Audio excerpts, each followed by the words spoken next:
Alright. Hello, everybody. This is the Jester. I am showing you the dissertation I wrote in an alternate reality. And so let's get to it. So the question is do you know what justice is? Do you favor punitive punishment or restorative justice? And if so, why? If you don't mind commenting on that down below. So let's get into it. I like how I started this out. According to Hamilton et al., justice is the end of government. It is the end of civil society. It ever has been and ever will be pursued until it be obtained, or until liberty be lost in the pursuit. And what I believe Hamilton is saying right here is that people pursue justice for revenge, mostly. And all it does is it continues a cyclic cycle of revenge until liberty is extinguished. And you're kind of seeing that as a result today. For example, the Democrats are pursuing Donald Trump until liberty is extinguished. They're going to all hands to extinguish his liberty.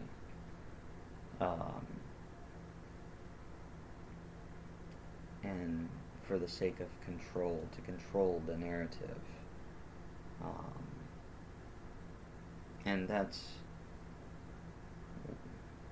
And other people have done it before too. I mean, if you think about, the justice system.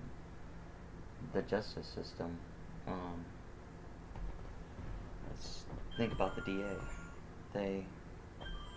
They will pursue crimes or certain crimes, and they have no problem extinguishing liberty in that process until they get justice, and to where it does not no longer have to do per se with the victim. It's just their job to get justice, no matter what, no matter whether the person is innocent or guilty. That's just the duty of the job, to get justice. And what I'm going to do is for the most part, I'm going to let you kind of like read this. I'm not going to go through it verbatim, but I am going to highlight certain things.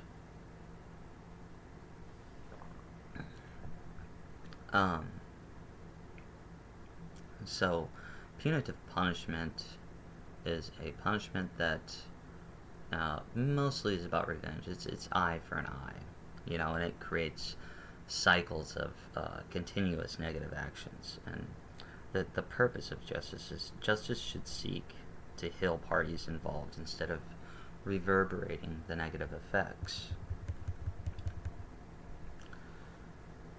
Justice revolves around equaling the harm done to the victim, therefore punitive punishment, and we're talking about the workplace now, not overall. In the workplace, punitive punishment will create a loss of time and money, bad publicity, shame on the employees, managers, and organizations. And punitive punishment creates fear. And fear will extend throughout all your organization.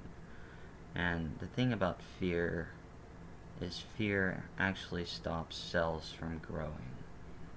So, by utilizing punitive punishment in your organization, all you're going to do is create fear, which stops people from growing. So your organization is going to become stagnant. And you just turned your organization all into a bunch of spies and tattletellers that will do anything to get to the top of your organization. And they'll backstab, they'll do anything. Now, alternative dispute resolutions are different, because alternative dispute resolutions um, seek to aim and unite and not divide. But, we've grown up to where punitive punishment has just become natural. And punitive punishment is not effective.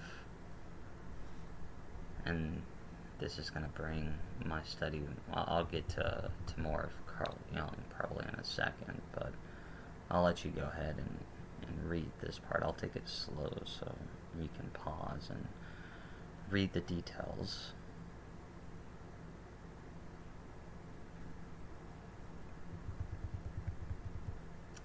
Now think about the COVID pandemic, and I'll bring this up a little bit. I'll bring something up that I learned in organizational leadership that they used during the pandemic to basically control the narrative. But fear is the mind killer, and that showed up a lot throughout the pandemic, and the psychological effects of fear really devastate people because it creates the flight or flight response for survival, which in turn, like I said, stops cellular growth, except for the concept of survival. So punitive punishment through fear suggests that employees will rebel, call in sick, litigate, and more responses caused by this flight or flight response that creates problems for organizations, such as finding new employees, lawsuits, and loss of money. And don't worry, in chapter 2 I'll cover actually how much money is lost in organizations due to punitive punishment, and I believe that figure will very much surprise you. So, why punitive punishment? Why has America focused on this to solve problems in a variety of systems when it doesn't work, and they continue to pursue it as if it does?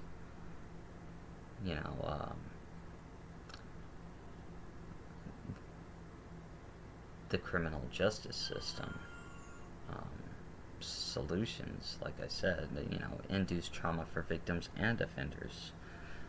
And the criminal justice system was the model for unions,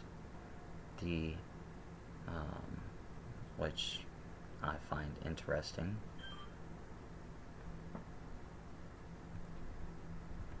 So this paragraph right here that begins with "to break the cycle of negativity," that's like one of the big things that this paper talks about, because in fear, in negativity, you can't grow. That's been stated. It's pretty much well understood in research. So in order to evolve consciousness, which is something else that my dissertation explains, one must heal. And so punitive punishment stops healing. But restorative justice focuses on healing. And that's what I'm trying to do throughout everything, really, through my novel, through my poetry, through everything that I say, because I know these years are a hard time for everybody, but this is one of the big things that our society needs to focus on right now, is healing and coming together so that we can solve the core main issues not only facing our country but the world.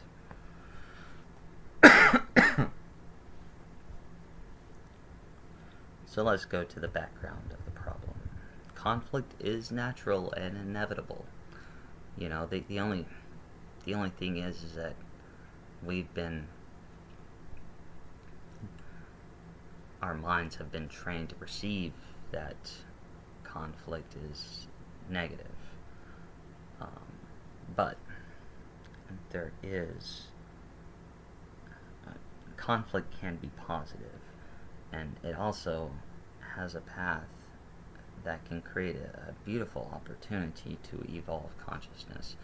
Now, this isn't the only way that consciousness can evolve, but conflict is a big major way in which the evolution of consciousness can occur, and that's why Carl Jung is in the paper with individuation,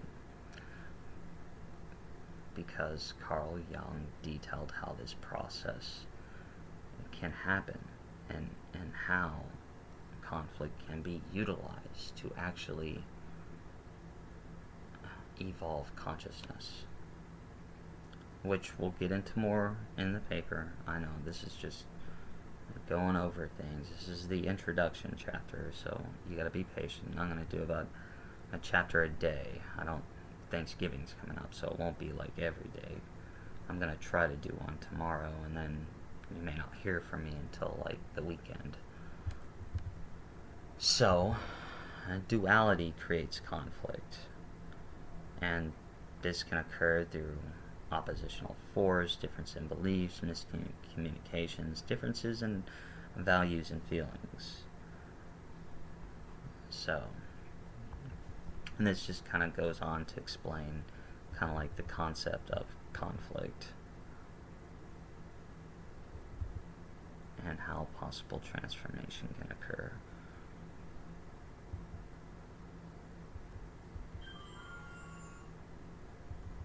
And I'm just going to kind of go slow, and you can kind of read this.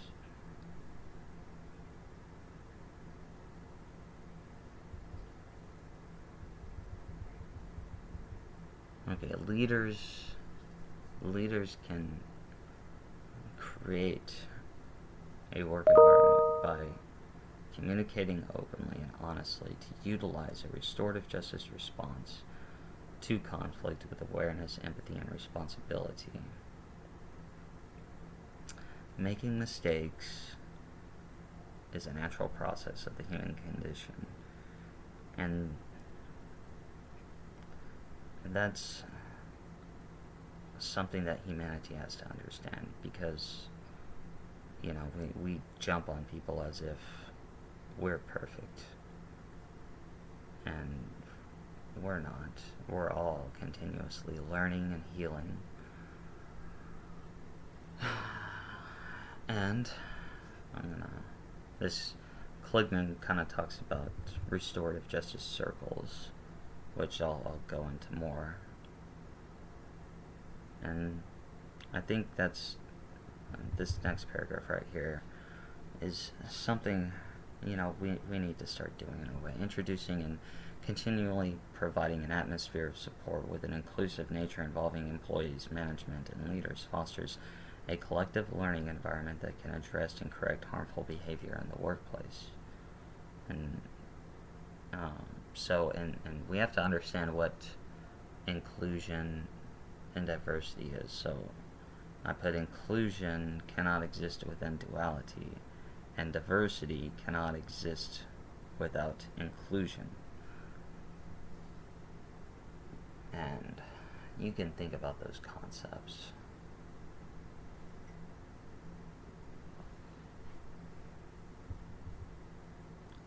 So this is alternative dispute resolution techniques include mediation, arbitration, and restorative practices as methods other than litigation. And I go into pure mediation.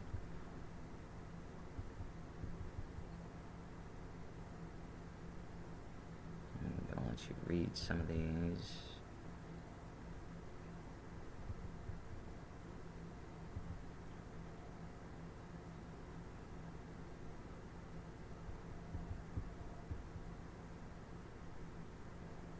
wrote was an interesting person to read. If you ever get a chance, he has a book titled Discipline Without Punishment, and it's a very, very good book that I recommend people to check out.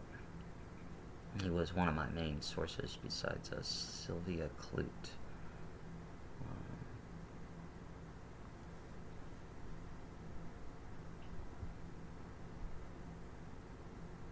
Other books that I recommend that you read, and papers, the Federalist Papers are a good read, and Plato's Republic, and we'll get into Plato later on.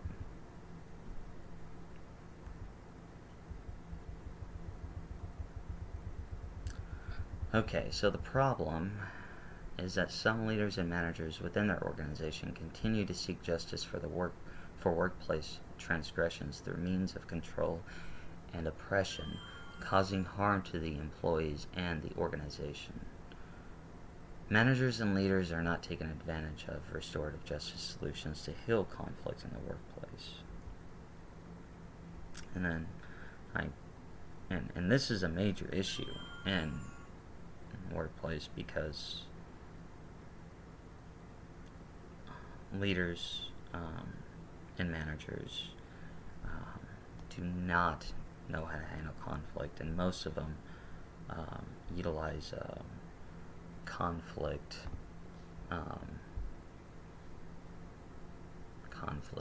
avoidance, which is not helpful. And another issue in organizations is that a power paradox arises as people ascend to become managers, leaders, and executives for their organizations.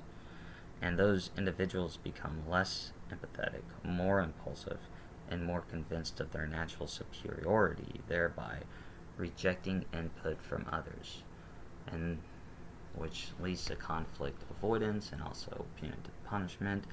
And conflict avoidance can be worse than punitive punishment at times, depending on the degree of avoidance. So the purpose of the study is the purpose of the E-Delphi method technique study was to explore effective alternative restorative justice solutions in the workplace to replace the use of control and oppression that some managers and leaders use in the United States. And I'll go into what an E-Delphi study is. You'll go into that, or I'll go into that, but very detailed too. So the main research objective for the study was to provide solutions to improve organizational justice by comprehending effective restorative justice solutions.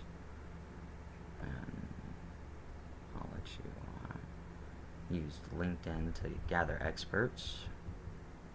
This goes over the population in the sample.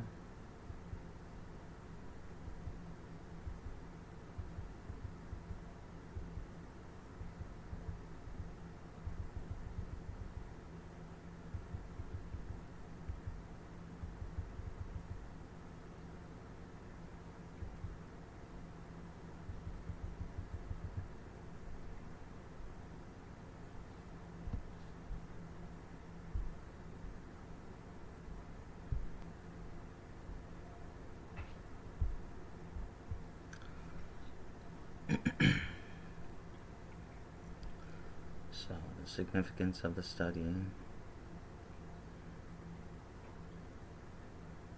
And the whole significance really is to break the cycle of revenge and to create positivity. We've had enough negativity, and I don't know why, but humans seem to focus more on negativity than positivity.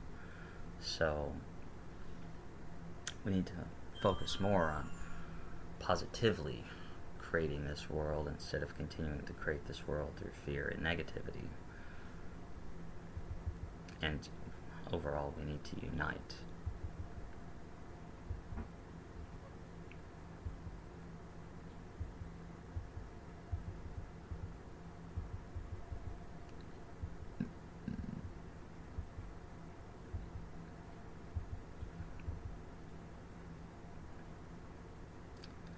punitive punishment, conflict resolution strategies will continue to invoke fear, control, submission, and oppression until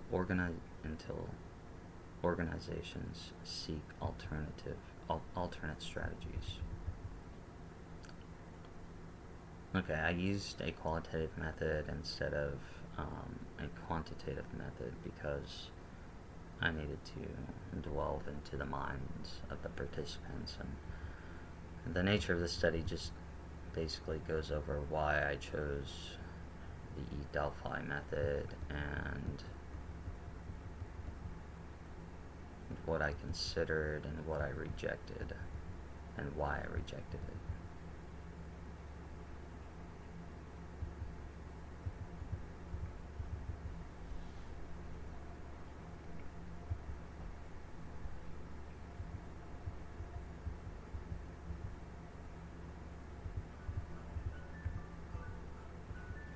And then the instrumentation is what I used in order to gather information, collect information, go over the data. How I did it, there's 3 rounds and how the rounds were utilized.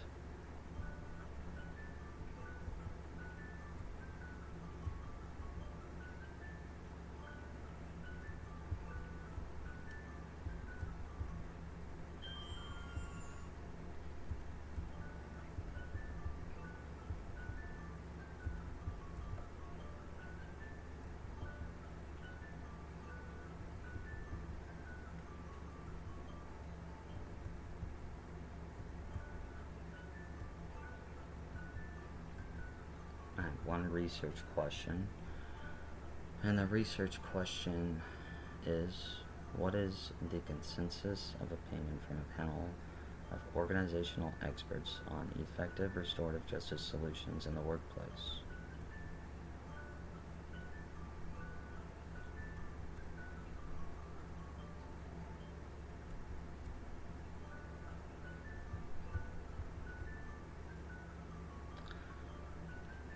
So, the conceptual framework of the study is conflict resolution theory, strategic theory, the universal model of leadership theory, the theory of individuation, and the procedural justice theory. And this is what I utilize to study the subject and what it pertains to.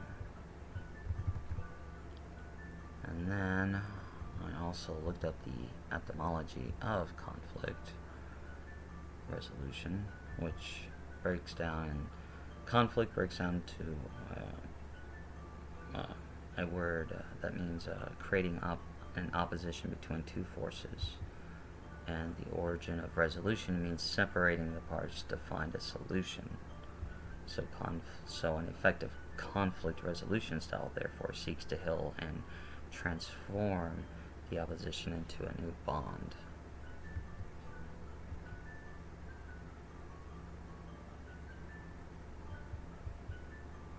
Okay, so conflict resolution theory, Morton Deutsch is the founder. So forgive me if I butcher anybody's name. There's a lot of names that I probably cannot pronounce in some of these things. So I might just say the founder. So the founder of conflict resolution theory was very, very interesting to read about that. Because he studied how conflict resolution creates positive and negative outcomes, and how I'll get more detailed into these guys a little bit later. Right now, I think for the purpose of the introduction, I'm only going to explain a little bit and let you read most of it. So here's the founder of the strategic conflict management theory.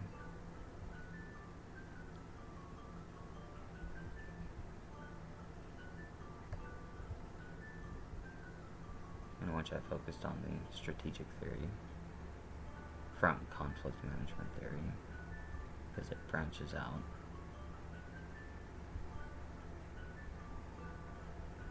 Now, man, I found the universal model of leadership to be very, very interesting. These guys also kind of set out a path, because what they did was, you can read it down here on the bottom, is they broke the mind down to different stages. The egocentric mind, the reactive mind. And most people are right here at the reactive stage, which I will get into a little bit later. And then creative, integral, and unitive. And these 5 minds branch out to what leaders will use as their conflict management systems. Like the reactive mind utilizes transactional leadership, which goes into how they perceive and solve conflict. The creative mind uses transformational leadership, and so forth and so forth. And we'll get more into that later, but if you ever get a chance, and read a book called Mastering Leadership by Anderson and Adams. Very good read. And then Carl Jung's theory of individuation, which really permeates kind of like all of the conceptual framework, and very much related to the universal model of leadership too. And then the procedural justice theory as well.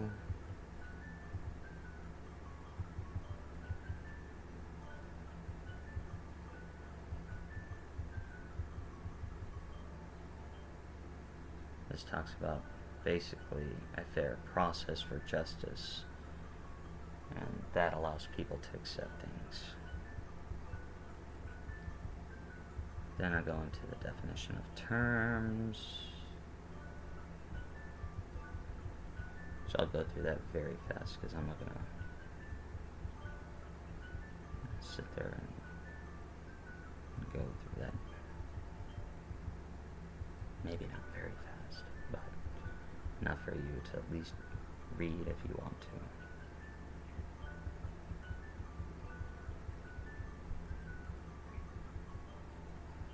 And I hope everybody's doing well while I'm going through this.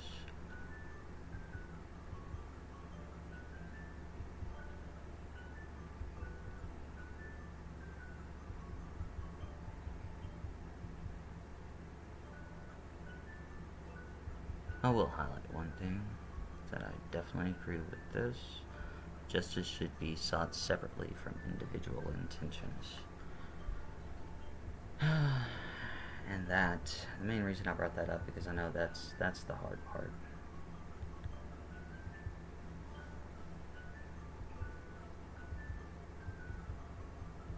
And I do kind of love this line, but punitive punishment is the norm of society that creates a justice system from the values of an eye for an eye. An eye for an eye will make the world blind in the continuous pursuit of justice. And that echoes back up to what Hamilton said up there at the beginning. Because punitive punishment creates a cyclic cycle of retribution that leads to extinguishing liberty. And this is why we need to focus on a different justice system. But what I'll go on to explain is that really the only way that restorative justice really works is at higher consciousness levels. And that's why I talk about consciousness in this paper. Don't think I talk about it too much in this chapter, but I will definitely in the next chapter. Because an egocentric person or the reactive mind will not understand how to properly implement restorative justice, because they'll do it for their own selfish reasons. Okay, and then finally I go into the assumptions, limitations, and delimitations. And I'm just gonna let you read this.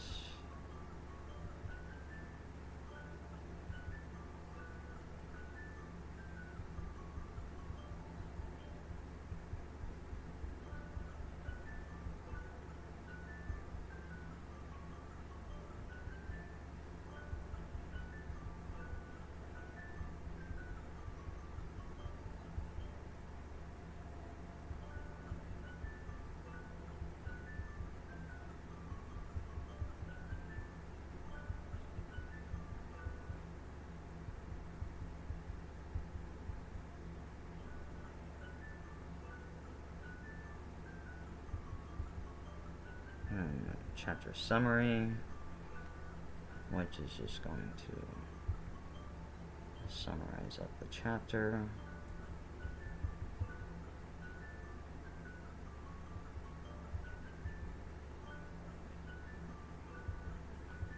Things that I've probably already talked about.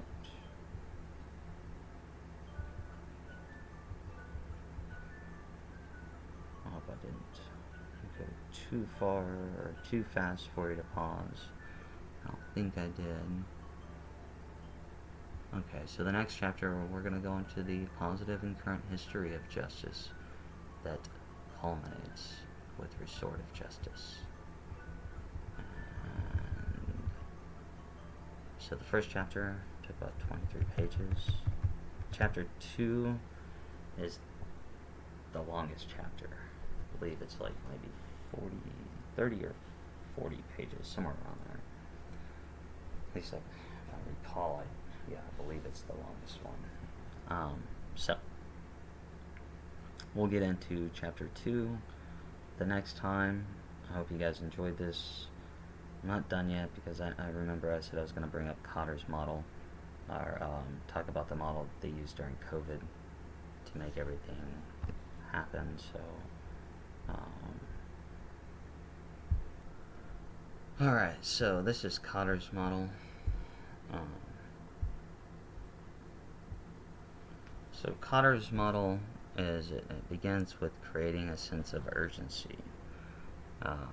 Build the change team. You're creating a coalition, and then you're forming a strategic vision, and then you communicate that vision. You remove barriers to the change. You focus on short-term wins. You maintain the momentum, and then institute the change. And that's Cotter's 8-step model. And that was used during COVID a lot. And there's different formulas that they have for manipulation, and not all manipulation is bad, but what they did during COVID, yeah, that was a very, very negative way in which they manipulated everybody. Alrighty, chapter 2, I'm going to break it down. I'm going to divide that chapter in 2, because it's a long chapter. So the next video will cover the past history, which is anything before 2018, and then I'll jump into present day historical content and the rest of it. Man, I might divide it by more. It depends on how long the videos go, because I'm trying to keep them within 30 minutes. Try not to do it longer than that. So, I hope you guys enjoyed this. If you have any questions, just comment. What are your thoughts about justice? Do you favor punitive punishment or restorative justice? And if you favor punitive punishment, do you think I might be able to change your mind if you stick through me with the end? And that I would like to know. I'll find out where the rabbit hole goes, I guess. Alright, well, I really do wish all of you have a good one, and thank you for watching this video. Peace out, and bye.